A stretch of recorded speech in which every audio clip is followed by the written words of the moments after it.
Hukum mengeraskan basmalah saat membaca Al-Fatihah. Apakah suatu kewajiban? Sebagian belum memahami perbedaan dalam masalah ini sehingga menganggap orang lain keliru, pada kita sendiri sebenarnya yang belum paham.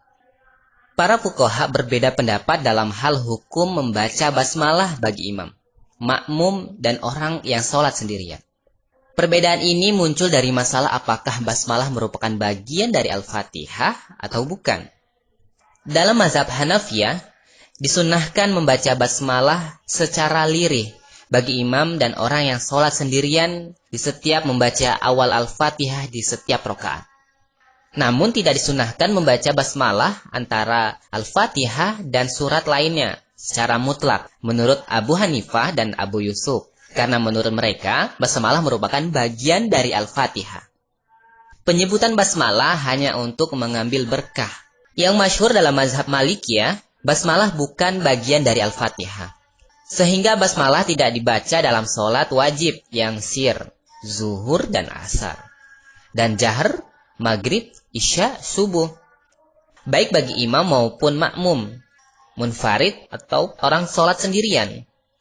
Pendapat yang paling kuat dalam mazhab Syafi'i, wajib bagi imam dan makmum serta munfarid untuk membaca basmalah dalam setiap rakaat sebelum membaca Al-Fatihah.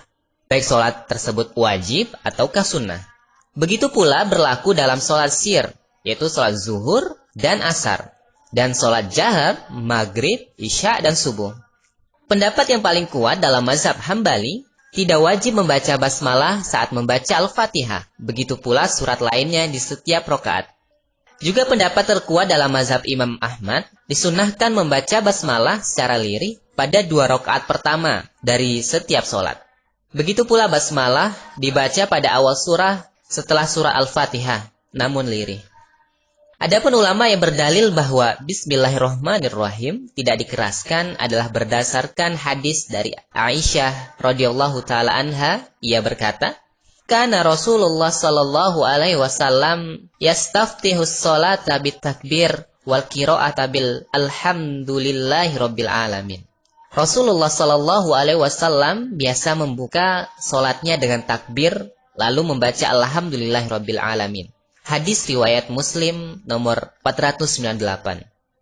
Syekh Abdurrahman bin Nasir As-Sa'di ketika menjelaskan hadis di atas dalam Umdah Al-Ahkam, beliau berkata, ini adalah dalil bahwa bacaan basmalah tidaklah dijaharkan, tidak dikeraskan.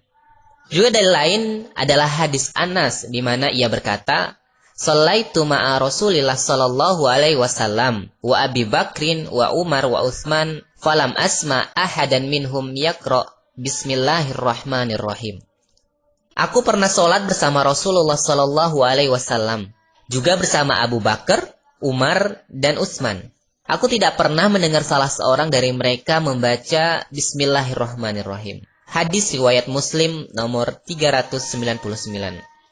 Syekh Islam Ibnu Taimiyah berkata, yang sesuai sunnah, basmalah dibaca sebelum surah Al-Fatihah, dan bacaan tersebut dilirihkan, yaitu tidak dikeraskan.